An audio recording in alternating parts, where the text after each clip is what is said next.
비싸게 팔아서 그런지 아니면 작품성이 없어서 그런지 안 팔렸어요 아직. 아직 안 팔렸어요. 네, 아직 안 주인을 팔렸어요. 못 만났네. 한국에 보니까 크레이프티 스페이스라고 그 작품을 블록체인화 시켜주는 데가 아바타라는 영화 보셨어요? 네네네. 그 영화의 답이 저는 있다고 봐요. 안녕하세요. 더찐 개찐 아마TV 한우현입니다.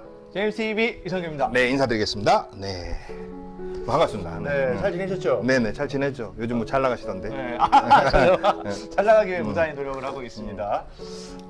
요즘 어떻게 지내세요?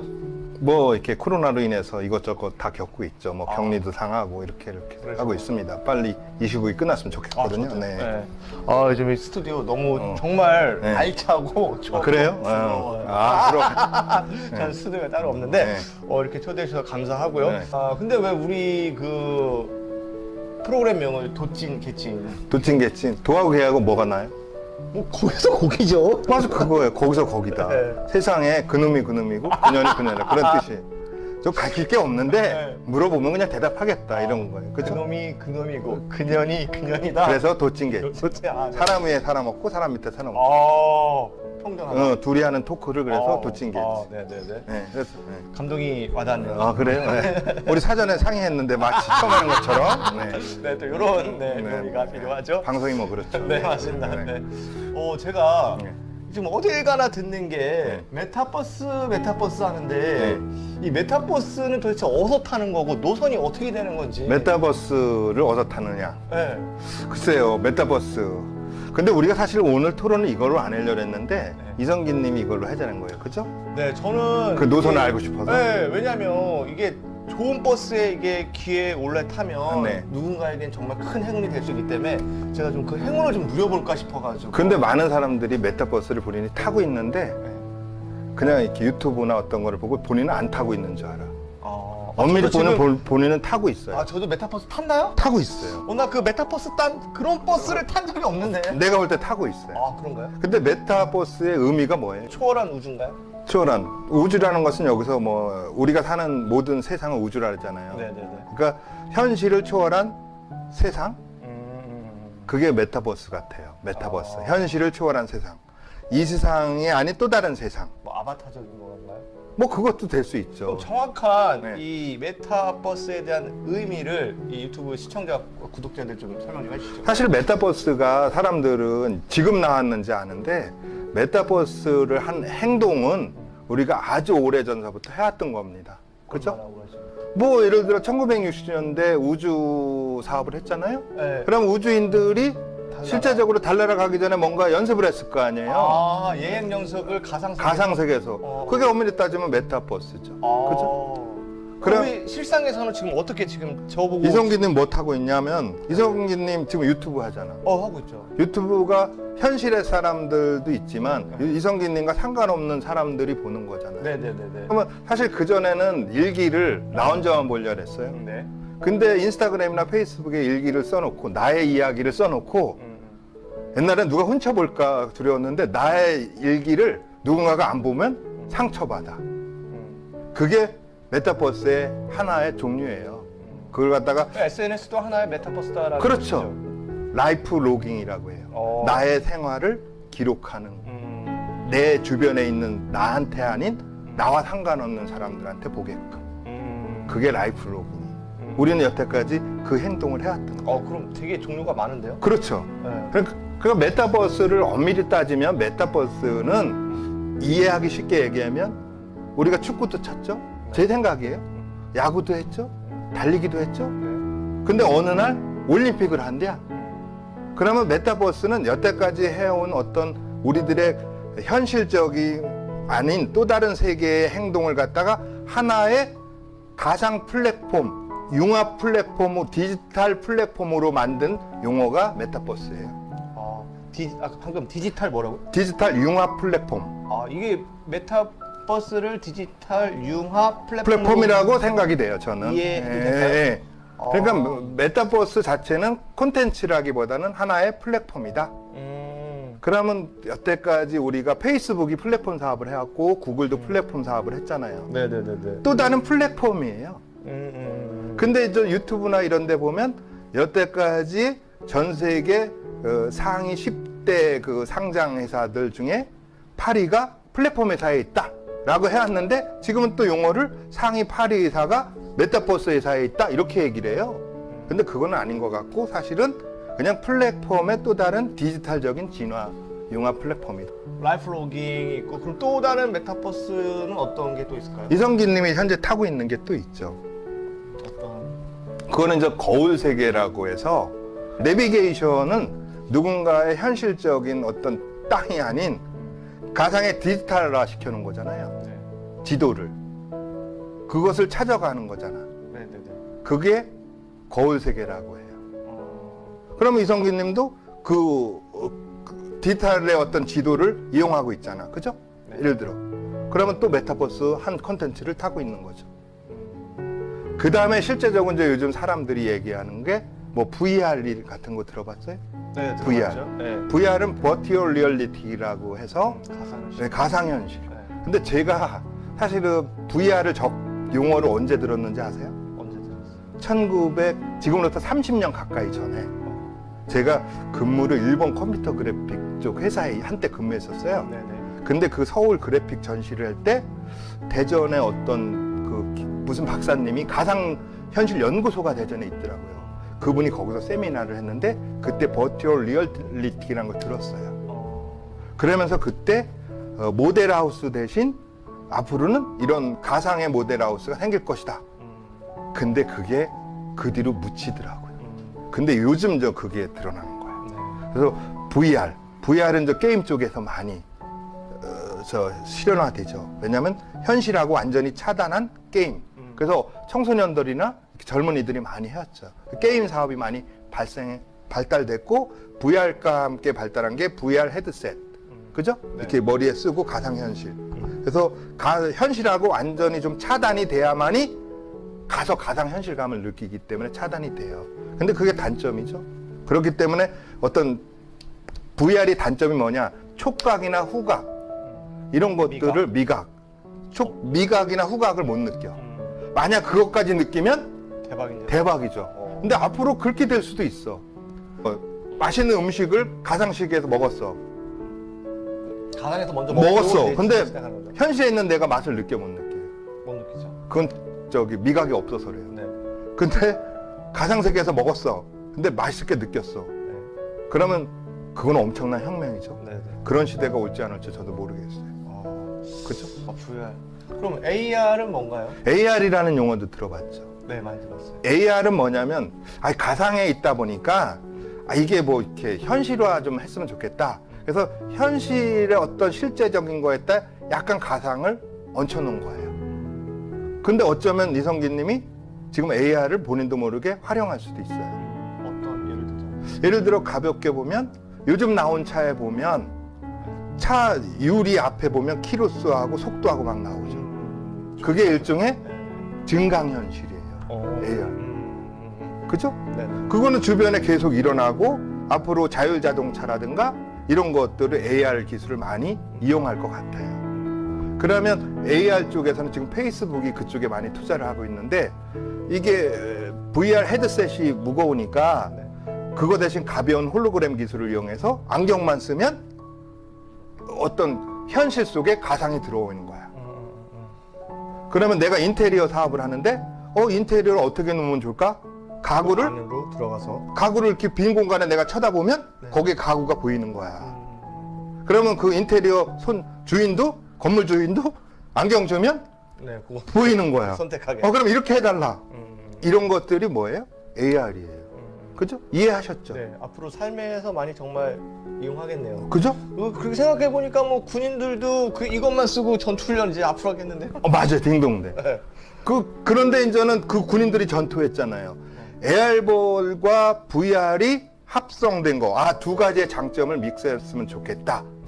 그리고 뭐 요즘 대학교에서 어느 대학교는 신입생 환영회도 아바타가 했고 또 뭐 회사도 신입사원 저기도 아바타가 했고.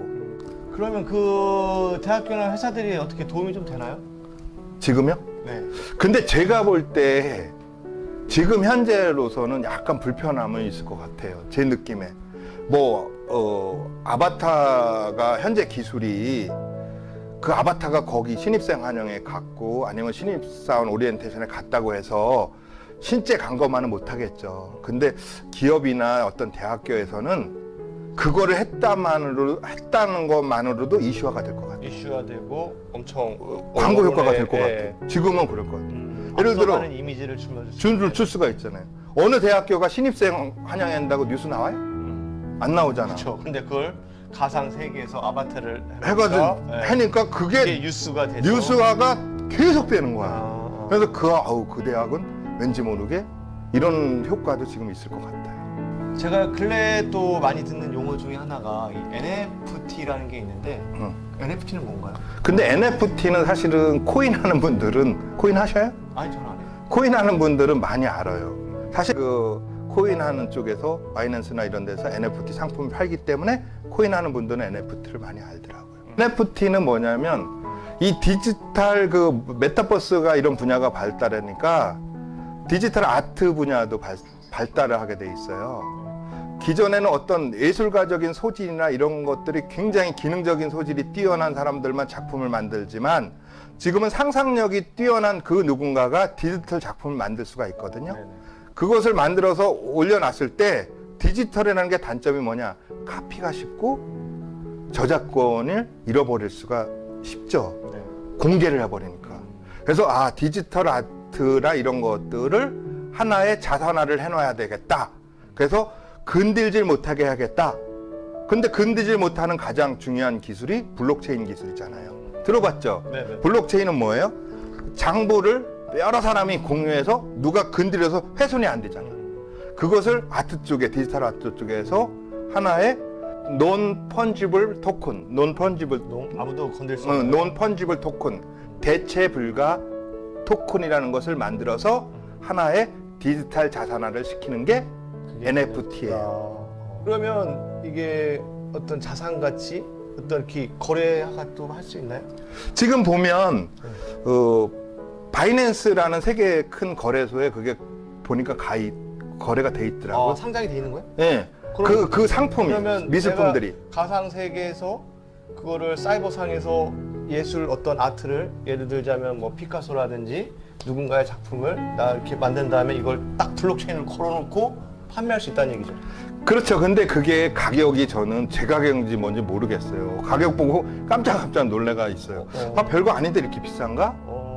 근데 이게 시장이 어쩌면 기회일 수도 있고 어쩌면 거품일 수 있다는 생각이 들어요. 지금 이게 이제 초기 이제 오픈돼서 시작되는 그런 상황인 거라고. 한 지가 얼마 안 되기 때문에 뭐 올라오는 작품들 보면 그래도 뭐 이렇게 바이낸스 같은 데는 일반인들 작품은 별로 안 올리는 것 같은데 디지털화해서 작품을 만들 수 있다는 거죠. 디지털화해서 작품을 만드는데 판매하는 곳을 일반적으로 거래소라고 하겠죠. 거래소라고 개념으로 볼 때 판매를 받아주고 안 받아주고는 그곳 마음이야.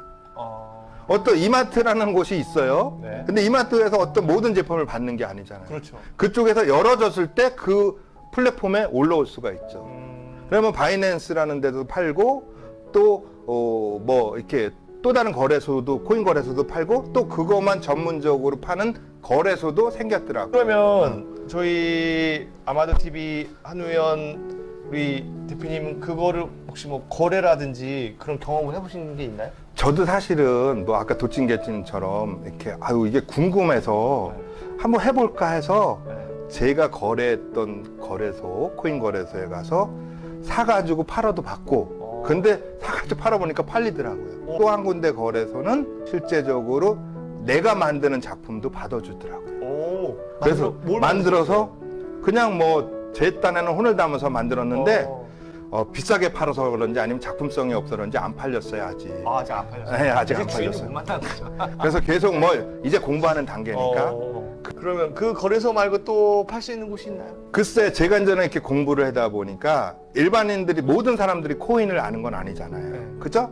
근데 한국 같은 경우는 아직 뭐 법적인 건 저는 모르겠고 외국에 보면 오픈시라고 그것만 판매하는 거래소가 있는 거. 오픈시? 네, 오픈시라고 예쁘다. 하는 판매하는 거래소가 있는데 일반인들이 자기 작품을 블록체인화하기 힘들잖아요. 네, 그렇죠. 한국에 보니까 크레이프티 스페이스라고 그 작품을 블록체인화 시켜주는 데가 있더라고요. 아, 그래요? 네. 그래서 그 작품을 블록체인화 시켜주면 그 거래소 오픈시하고 거기하고 연동돼서 그리로 보내면 받고 싶은 가격을 내가 걸어놓으면 되는 거예요. 신기하네. 근데 실제적으로 예술적인 소질이 있는 분들한테는 기회가 될 수 있겠더라고요. 그러겠네요. 많은 예술인들에게는. 그렇죠. 네. 뭐 그럼 저도- 앞으로 이렇게 지금 이 메타버스가 어떻게 전개될 거라고 보세요? 전원전 이 분야는 그냥 올 수밖에 없는데 또 다른 분야는 거품이기 때문에 걸러질 수도 있겠어요. 한번 이렇게 딱 거품이 좀 빠지겠네. 빠지네. 그러니까 메타버스라는 것은 하나의 플랫폼이고 올림픽처럼 하나의 올림픽의 종목이 막 여러 가지. 들어왔다 나갔다 하듯이 메타버스라는 큰 융합 플랫폼 안에 네. 여러 가지 플랫폼들이 계속 탄생될 것 같아요. 앞으로 또 스타 기업들이 나올 수도 있겠다. 그렇죠. 거기를 통해서. 그러면 혹시 이거 관련 주식주가 있을까요? 뭐 특별하게 관련 주식주는 있을 수는 있어요. 네. 있을 수 있지만 제가 볼 때 이 메타버스를 발전시키는 게 한 분야가 발전시키는 게 아니라 예를 들어 통신이 이것을 발전시킬 수 있어요. 지금 이 5세대 통신이라 그랬잖아요. 5G. 네. 근데 이제 6G가 나오잖아요. 그러면 5G보다 50배나 60배 빠르거든요. 데이터량도 그렇고. 네. 그러면 메타버스가 엄청나게 발전하죠. 그럼 메타버스가 또 더 발전하면 이 통신을 더 발전할 수밖에 없고 또 반도체도 그렇고. 다 연관이 돼 있네요. 그렇죠. 네, 통신, 반도체, 포털 회사. 그렇죠. 네. 하다못해 패션까지. 왜냐하면 아바타들이 입는 패션도 발전하니까. 그러면 이 메타버스 참 젊은 세대들이 많이 이용하겠네요. 유리는 하겠죠. 이 지금 인터페이스가 10대, 20대. 쉬우니까. 예. 네. 그럼 어르신들은 이 메타버스 접근이 어려운가요? 뭐 저는 그렇게 생각합니다. 처음에는 이 부분이 페이스북이나 인스타그램이 젊은 분들이 많이 오시다가 지금은 그분들이 다른 쪽으로 많이 갔듯이 메타버스라는 어떤 생소한 분야에 게임 쪽 하셨던 분들이 유리할 것 같아요. 젊은 분들이. 근데 실제적으로 장기적으로 혜택은 나이 드신 분들한테 있을 것 같아요. 어르신들이 더. 네. 그러면 그 이유의 답은 어디에 있냐? 아바타라는 영화 보셨어요? 네네네. 그 영화의 답이 저는 있다고 봐요. 그 정말 아주 센세이션을 일으킨 영화죠. 봤죠? 재밌죠? 네, 너무 재밌게 봤죠. 제임스 카메론 감독님의. 네, 근데 그 아바타라는 영화를 요즘 느끼는 게 그때는 전 재미로 봤는데 저것 때문에 나이 드신 분들한테 메타버스는 선물일 수도 있겠구나라고 느껴져요. 요즘. 왜냐면 그 아바타의 주인공이 실제 아바타의 원주인은 장애인이죠. 네, 그렇죠. 휠체어를 타고 다니는 그죠? 네, 해병대 출신의. 네. 근데 그 사람이 아바타가 아닌 그 사람이 실제적으로 전투에 참여했다면 참여 불가능이죠. 그렇죠. 다리를 못 쓰시니까. 그죠? 네. 근데 아바타가 가서 행성을 구했잖아요. 그렇죠. 근데 실제로 아바타의 정신이 구한 게 아니라 그분이 가지고 있는 군인으로서의 노하우, 해병대 정신, 의지가 구한 거예요. 네, 그렇죠. 상무 정신이 아주 투철하신 그죠? 거죠. 근데 나이 드신 거나 내가 신체적인 불리함이나 이런 것들이 현실로 갔을 때 외면당하잖아요. 근데 우리도 나이 드신 분들도 공부도 할 수 있고 경험이라는 유리한 게 있어요. 그럼요. 근데 육체라는 어떤 불리함이 있는 것 뿐이죠. 신체적 노화를 극복할 수 있죠. 그죠? 네. 그러면 뭐 이게 예화가 될지 몰랐다. 현빈하고 이성기님하고 볼 때 어쨌든 현빈님이 더 잘생겼다고 보잖아. 저 대다수는 대다수는. 네. 근데 아바타로 들어갔을 때는 누가 더 잘생겼어요? 모르죠. 이성기님이 더 잘생길 수도 있는 거야. 그런가요? 근데 그러면 거기 가서 경쟁을 할 때는 똑같다는 거예요. 원래 가지고 있는 이성기님이 경험이 있거나 아니면 더 노력을 하거나 하면 현빈을 능가할 수 있는. 그것처럼 우리 이제 나이 드신 분들이 인생 2모작, 3모작을 준비할 때 지금 가지고 있는 경험과 지금 가지고 있는 모든 노하우는 열정만 있다면 지금 나이 드신 분들의 단점인 육체적인 보여지는 것은 단점이 아니에요. 메타버스 안에서는. 이게 들어보니까 참 우리 어르신들에게는 또 다른 신세계, 또 다른 기회의 창이 열렸다라고 좀 느껴지네요. 맞아요. 저도 그렇게 생각을 해요. 근데 이제는 지금 잘못 오해하는 게 이게 어려운 거구나. 게임이나 그런 젊은 층들이 유리한데 근데 이것은 인터페이스, 즉 접속, 접근성은 쉬워질 수밖에 없어요. 그렇죠. 앞으로 더 그렇게 더 하겠죠. 네. 그죠? 네네. 근데 원래 가지고 있는 어떤 그 경험은 나이 드신 분들이 많기 때문에 메타버스 세상에 또 다른 어떤 수입원을 만들 수 있는 인생 이모작의 계기가 될 수 있을 것 같아요. 그러면 앞으로 펼쳐질 이 메타버스 우리 개인들이 준비해야 될 건 뭘까요? 글쎄 뭐 제가 생각하기에 이 메타버스에 대해서 알 것은 알아야 되기 때문에 그 이게 뭔가를 공부를 해보고 조금씩 해보는 거예요. 그 다음에 가장 중요한 것은 요즘 깨닫는 게 있어요.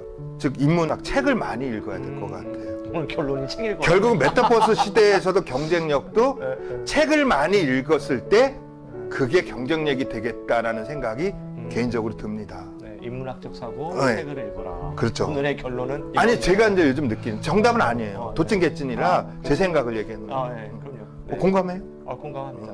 네. 어째 도움이 되셨나 모르겠네. 정말 많이 됐어요. 제가 몰랐던 저는 이미 메타버스에 타고 있었어요. 네. 메타버스 생활을 매일 하고 있었어요. 네. 근데 여러분 우리 저처럼 이 방송을 보시는 분들도 그걸 본인이 깨우치지 못하지 않았을까 네. 하는 좀 생각을 해봅니다. 그리고 이 메타버스로 인해서 분명한 건 또 다른 기회의 창이 열렸다라는 거. 예. 그래서 여기에 대한 저도 좀 공부를 좀 해봐야 되지 않을까. 그죠? 그걸 좀 느꼈어요. 네. 근데 메타버스가 사실은 그냥 뭐 남 얘기로 알고 있잖아요. 네.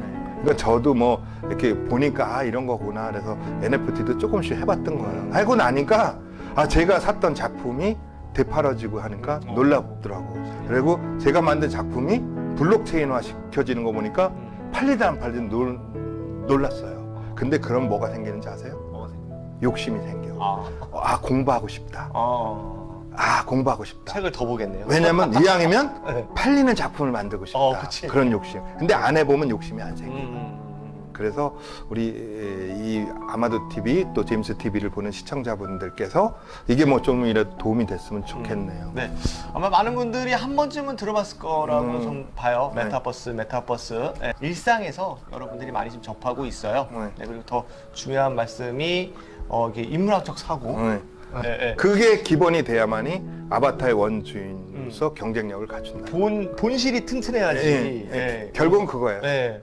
본연의 개인의 경쟁력이에요. 네, 맞아요. 메타버스 세상에서도 본인이 가지고 있는 열정이 있어야만이 경쟁이 되겠더라고요. 그게 아바타라는 영화에서 그 사람이 해병대 출신이 아니고 뭐 전투 경험이 없고 이렇다면 그 전쟁에 승리 못 하잖아. 그렇죠.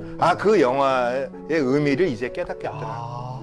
그때는 사실 그 깊은 의미가 깊은 게 아니고 그때는 깨닫지 못했어요. 그래서 아바타 세상에서도 원본인 내가 원본이라고 표현할게요. 네네. 원본인 내가 경쟁력을 갖추는데 그 경쟁력은 많은 책을 읽으면 생기겠다라는 생각을 한 거예요. 저는 지금까지 메타버스에서 이게 도대체 어디를 가는 노선인가 했더니 미래를 곧 우리가 누릴 우리의 세계가 바로 이 메타버스가 아닌가 싶습니다. 그래서 제가 하도 궁금해가지고요. 메타버스 여러분들이 아마 언론에서 수차례 그리고 들으셨을 거예요. 그리고 아마 여기에 대해서 좀 궁금증을 풀고 싶어서 오늘 이렇게 우리 아마도 TV 선배님께 한번 와서 이 스튜디오에서요 한번 그 궁금증을 풀어봤습니다. 다음 2탄 또 기대해 주시고요. 네. 오늘 처음으로 제임스 TV 그리고 아마도 TV 콜라보레이션 협업을 해봐서 네. 한번 이렇게 세상의 많은 지식 중에 오늘 메타버스 잠깐 들어봤습니다. 2탄도 기대해 주세요. 네. 네. 감사합니다. 도찐? 깨찐이었습니다. 네, 감사합니다. 네.